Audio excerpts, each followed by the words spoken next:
Welcome to Energy Stew. This is Peter Roth, your host. And our engineer just asked me if I was ready, and I'm thinking, I don't know if I can ever be ready enough for the subject matter of today's show. This is really beautiful information that we're going to be talking about, and it's a subject that so many people are familiar with. Consciousness. What is consciousness? And who are we as conscious beings? What's it all about? Is this a conscious universe? To answer those questions is a wonderful author, a book I've been reading, Radical Nature, The Soul of Matter, and he's a professor of philosophy and consciousness studies at John F. Kennedy University and many other credentials. And it's Dr. Christian de Quincey. Christian, welcome to the show. Hi, Peter. It's very good to be here. Thank you. Our conversation. What's that? I'm looking forward to our conversation. Good, yeah, and there are so many questions. I guess the amount of questions is endless because I don't know if we can ever solve so many of these issues about consciousness. Mm-hmm. But you certainly are a student and a teacher of it in amazing ways. Every chapter of your book is just fascinating. And you have a number of books, another one, Consciousness from Zombies to Angels. And those of us who think we fit somewhere in the middle would be appreciating it.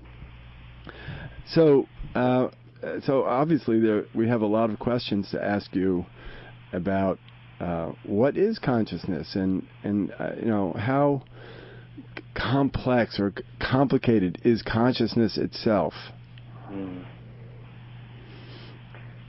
Well, remind me how much time we have. We only have a half an hour. So we're only going to, touch the surface, but we can't. I won't ask you too many questions, but the ones that I ask you, hopefully we can come up with some understanding about. Because actually, from my understanding of reading your work, consciousness is actually, in one form, very simple. Well, exactly. I was just going to say that, in fact, the one thing everybody knows is consciousness is the first and most immediate piece of knowledge that we all have. What's difficult is to put into words what we know, is to describe it in language. And even more difficult is to come to some kind of scientific or indeed even philosophical understanding of what consciousness is. And even more challenging is how does consciousness or the mind relate to the body or the physical universe that we inhabit? Those are the difficult questions, and that's what I address in my work, in my books. Well, yeah, go ahead. One of the approaches that you take, and it's very interesting, is that I know I'm conscious, but I don't know anyone or anything else is conscious because it's only a pure experience. And I have no idea what your pure experience is, if any, right? Mm-hmm. Mm-hmm. Yeah, well, that's in philosophy, that's called the problem of other minds. Everybody is directly and immediately familiar and has knowledge of their own awareness, of their own consciousness. But, for example, right now, for all you know, you could be talking to a computer, a highly skilled and or highly trained and programmed computer, or I might be a robot.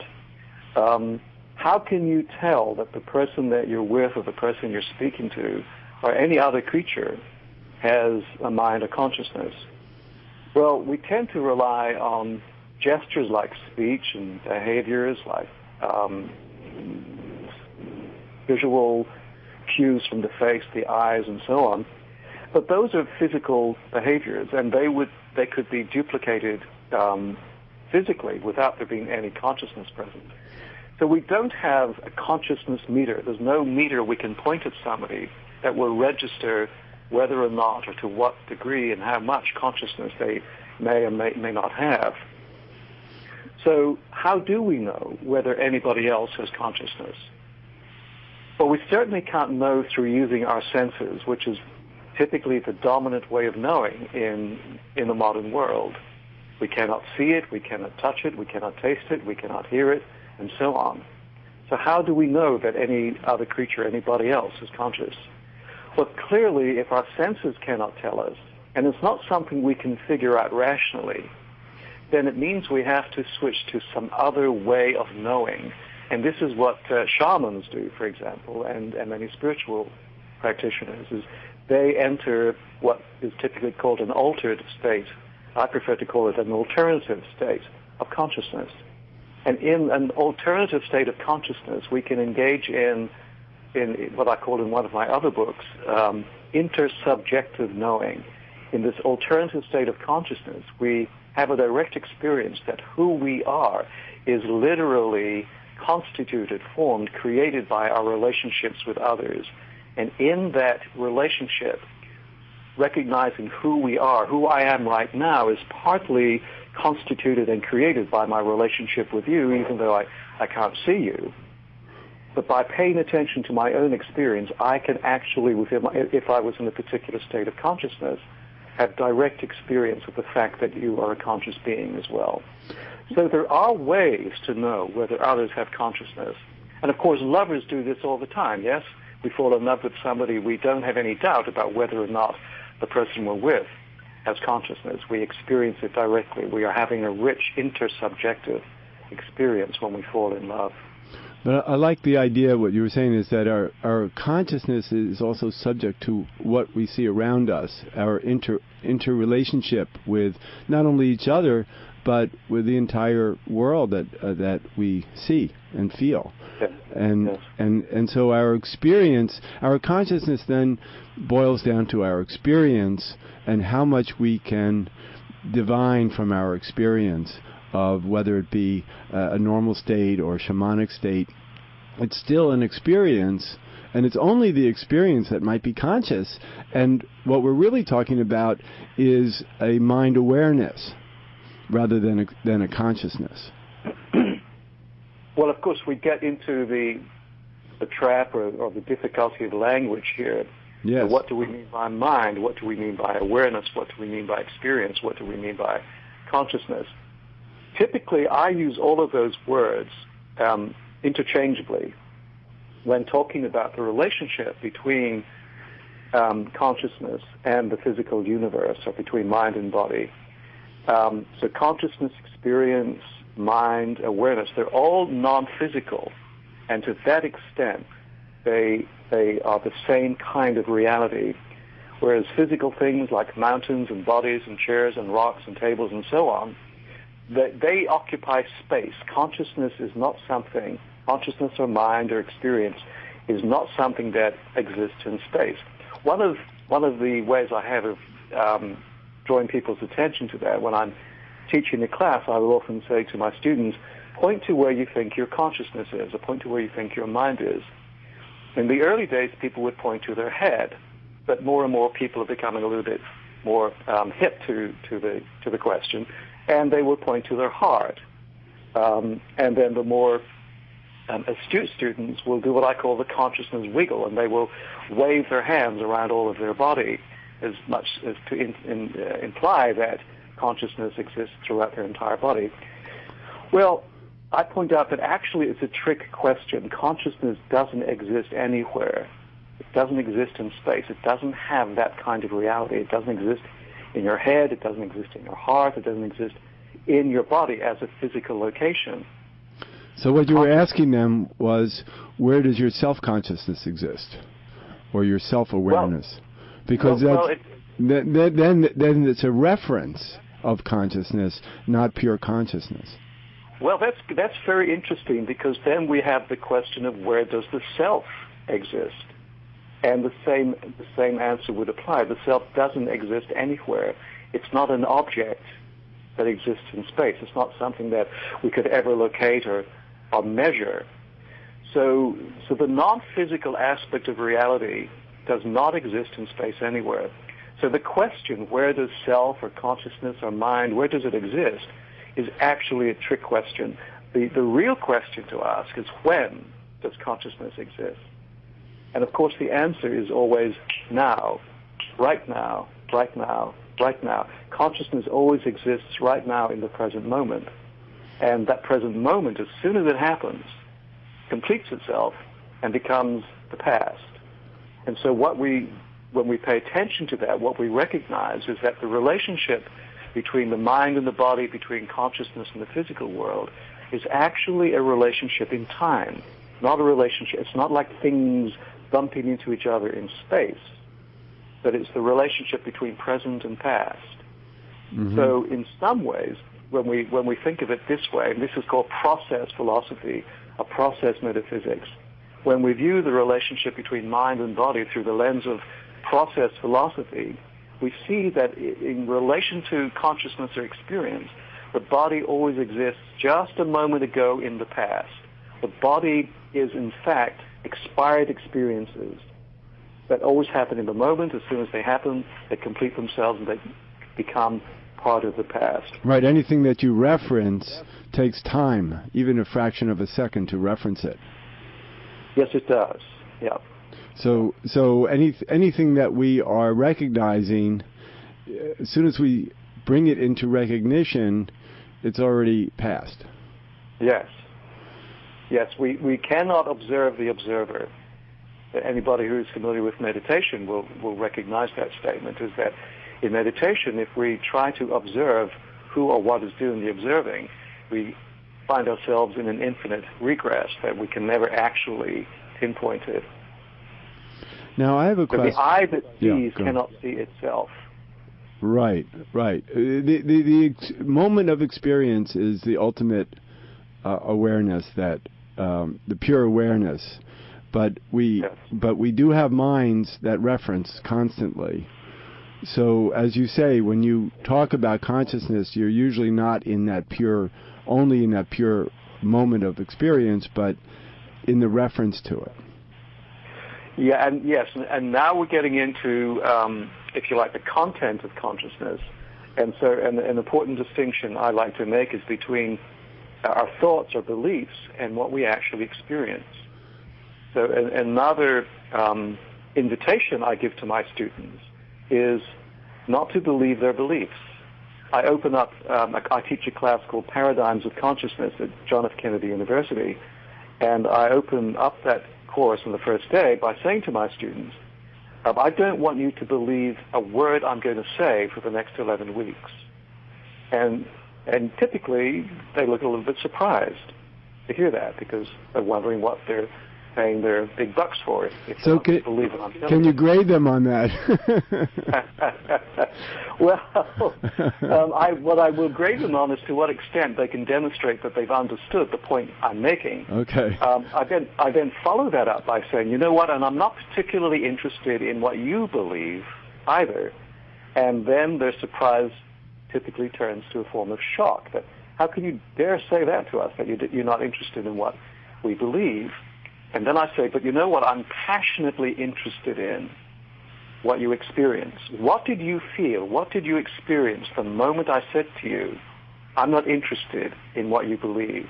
That's what I'm interested in, is what you experienced at that moment. That's where the juice of consciousness is in what we actually experience, not what we think, not what we believe. You see, a belief can be right or wrong, but an experience always is exactly what it is.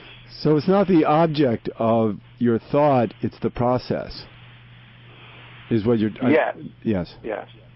And yes, so, exactly. The process of feeling the experience as it's happening, experiencing our experience in the moment it is happening. That's like, I often think of relationships that way. It's not so much the mechanics of the relationship, but it's just the truth of having one, of being in relationship is magical in itself, and then there's all the stories around it. Yeah, we all have our stories, and stories they're not bad. Stories are actually very interesting. The problem with stories is when we come to believe them, and beliefs aren't bad either. It's believing our beliefs that's when problems arise. We all have beliefs. In fact, we can't help having beliefs. That's what our egoic minds have evolved to do, is to help us develop these shortcuts so we can navigate our way through the world. But the map is not the territory, and the menu is not the meal. We're not going to eat the menu. We're not going to drive our car onto the map. In the same way, we shouldn't believe our beliefs. We should just notice the beliefs that we have but don't get attached to them. Hold our beliefs lightly, and then be willing to let them go. So part of the spiritual practice that I engage in is to observe my beliefs and then catch myself if I think my beliefs match reality or that they are reality. So I practice not believing my beliefs, not trying to stop having them. That would be a futile project. But I do have a choice about whether or not I believe my beliefs. I can notice them, I can learn from them, but I don't have to believe them. And I'm also thinking of the word judgment, that we're judging our beliefs. And that's really where, that's the trick, is to get out of that judgment of beliefs. I think that's how we're moving forward consciously on this planet, to be able to surrender more to the experience and not be so judgmental of what we don't really know. Oh, exactly. We don't know it anyway. I mean, what we judge in one way turns out to be another thing, and it's always, everything is in flux. And so, so a willingness to live in the mystery is crucial in our times. It always has been. It's even more crucial today. And we have so much information swirling around us in our lives through the internet and the World Wide Web, our cell phones and TV, and on and on and on. So there's no shortage of information. We're in an information overload. But information does not add up to wisdom. Wisdom requires stepping back, stepping out of the flux and the flow and the tornado of information that's swirling around us, and actually practice learning to allow more periods of silence in our lives. And we have a silence deficit in our modern world. And that comes from trust also. And yes, we need to trust ourselves as well as other people to be comfortable being in silence. Or trust life, because we look around us and we see this world imploding on us, and wonder, what's going on, and how much do I have to go to war to fight for my planet and fight for my civilization? And perhaps it's all finding its way, even though we're still going to do what we're doing. And somehow, if we can trust the process and not get so caught up in our inadequacies and our fears, and trust, perhaps it is going to work itself out. And not by itself, but just because everybody is spinning wheels anyway, and life, life goes on in a way that resolves itself eventually. I think that we can all live that way in our own personal lives as well. We can be sure of one thing: it is all going to work itself out. The big question is it going to, and by it right now I'm referring to not just our personal lives, but the larger issue of life on this planet, our own species. It is going to work itself out, but the big question is it going to work itself out in a way that will leave the environment, the planet, the ecological system, habitable by our species and the other species that we depend on for food and companionship. But that's also a judgment. Mm-hmm.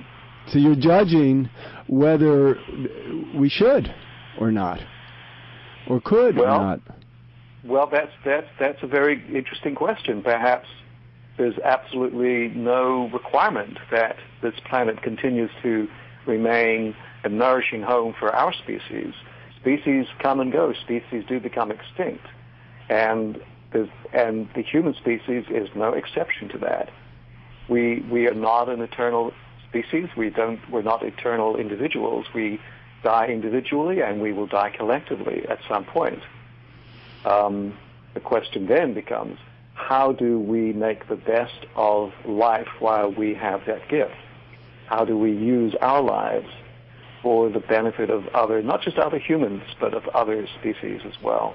And we can direct that in every level of our lives, in terms of nutrition, in terms of relationships, our careers, whatever. I mean, it's all about wiggling our way through our awareness understanding. I think it's the perspective between our experience and our judgments, and to be able to hold that objectively. How does that? Yeah.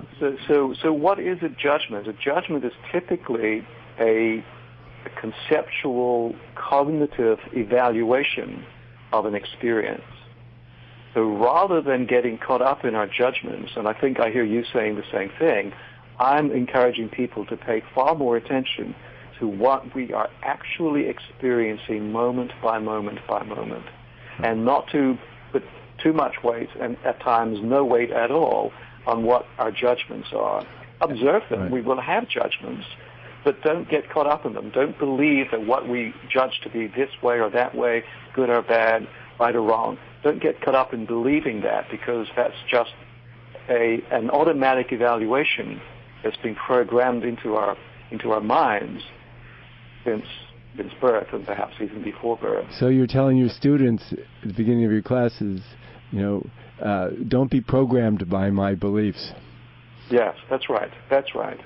Yeah, I'm not interested in giving them new programming.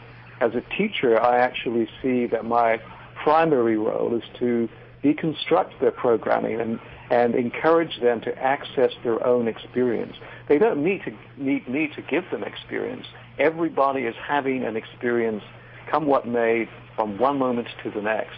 What tends to happen in our educational system is we are conditioned not to pay attention to our experience, not to actually experience our experience as it's happening.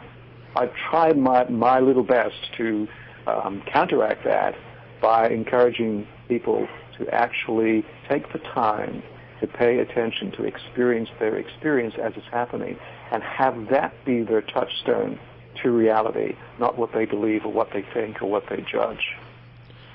It's about understanding how transitory our beliefs are, and maybe if we can have experiences to recognize how beliefs are so driven by external factors that keep changing. Well, yes, beliefs are transitory, and of course so are experiences. Nothing stays the same ever. Everything is, everything is always in flux. Everything is always changing. And if there is anything unchanging, it is whatever. It's the mystery that knows, that observes the changes. But that itself is not something it's not an object. It's not something that we can name or identify. It is what you were referring to earlier as pure awareness or pure consciousness. And maybe that's why we can do such things in the future as time travel. Well, now here's an interesting question. Time travel. I cannot imagine how that could happen. And just let me give you a little brief example of that. A reason for that is, first of all, the idea of traveling into the future, to me, is not likely to happen. Because if you think about it, the future doesn't exist. By definition, time is composed of three components. Events that have happened, we call them the past. Events that are happening right now, the present. And events that have yet to happen, we call that the future. Well, if they have yet to happen, that means they don't yet exist. And something that doesn't exist cannot have any influence on things that do exist. And so the future doesn't exist. It's not something that we can enter into, and it's not something that actually influences us because it doesn't exist. What does exist is the present moment that is rich and bubbling with potential and possibilities that have patterns to them. And a particularly acute state of awareness, we can tap into and read those patterns. We can read the probability patterns of how the present is unfolding into what will become the future. But the actual future itself doesn't exist, so it's not something that we can read or recognize. Well, then you and I could have a discussion about free will and how our future actually depends on free will or not. And if there is no free will, then perhaps the future does exist because we don't have the ability to change it. Well, I don't know how much more time we have. But, we have a few minutes. Yeah. Choice is crucial. We certainly do have a choice about how the present moment is going to unfold into the next moment, and then the next moment, and the next moment. Or is that a belief? Well, it can be a belief, but the belief has no power. What does have power is choice. Choice itself is not a belief. But choice is an existential act of an expression from the soul, if you like. But was your soul always going to make the same choice?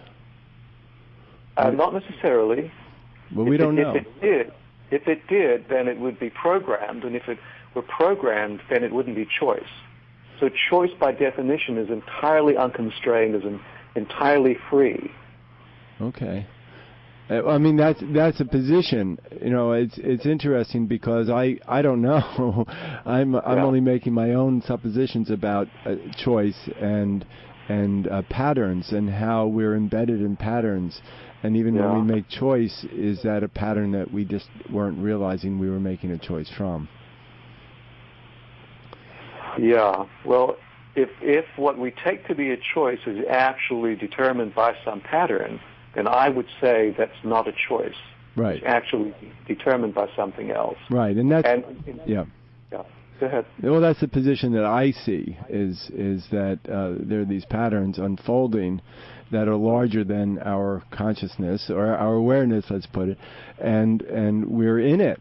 And I think the planet is unfolding in a way that makes sense in you know, not necessarily a nice way at this time, but I think eventually to be nice.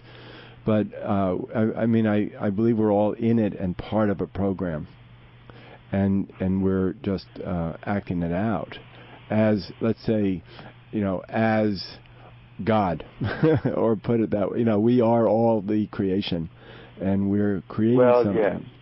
Yes, we are all we are all co-creators. Exactly. Participating in the unfolding. Exactly. And to that extent, or in that way, we are all sparks of the divine. And the big question is, the $64 trillion question is, who is making the choice? Who am I?